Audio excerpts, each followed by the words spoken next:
ভগবানের অমৃতময় কথা যদি কেউ একবার প্রাণ ভরে আস্বাদন করে তবে তার কি হবে জানো?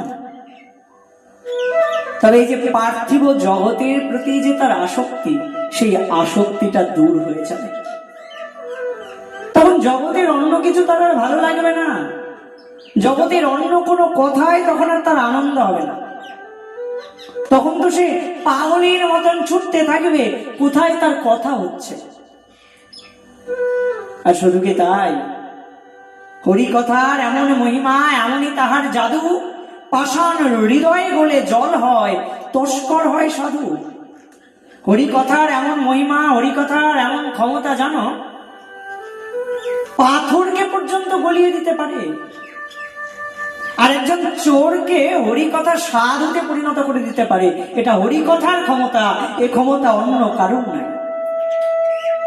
হয়তো সংশোধনাগারে কাউকে পাঠানো হলো, সেখানে যাওয়ার পর হয়তো খুব শাস্তি দেওয়া হলো একজন চোরকে, সেখান থেকে বেরিয়ে এসে সে যে পরিবর্তন হয়ে যাবে, সে যে ভালো হয়ে যাবে, এমন কোনো গ্যারান্টি নাই।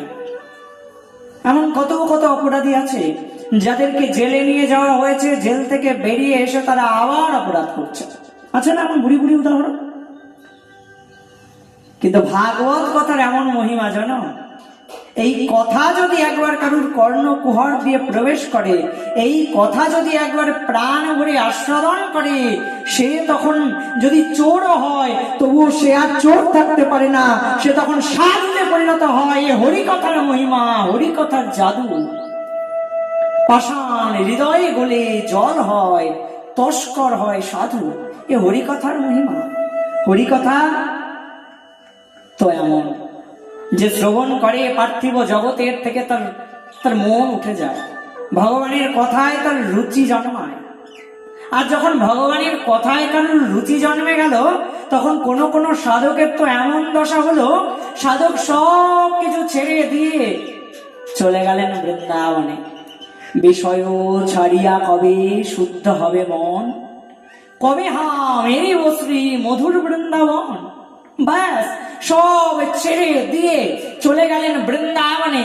আর বৃন্দাবনে গিয়ে বৃক্ষতলে বাস করছেন, মাধুকরী বৃত্তি গ্রহণ করে সেখানেই ভজনে নিযুক্ত হয়ে গেছেন সাধক। এ হরিকথার মহিমা জানো, হরিকথা শ্রবণ করলে সাধকের এই দশা হয়।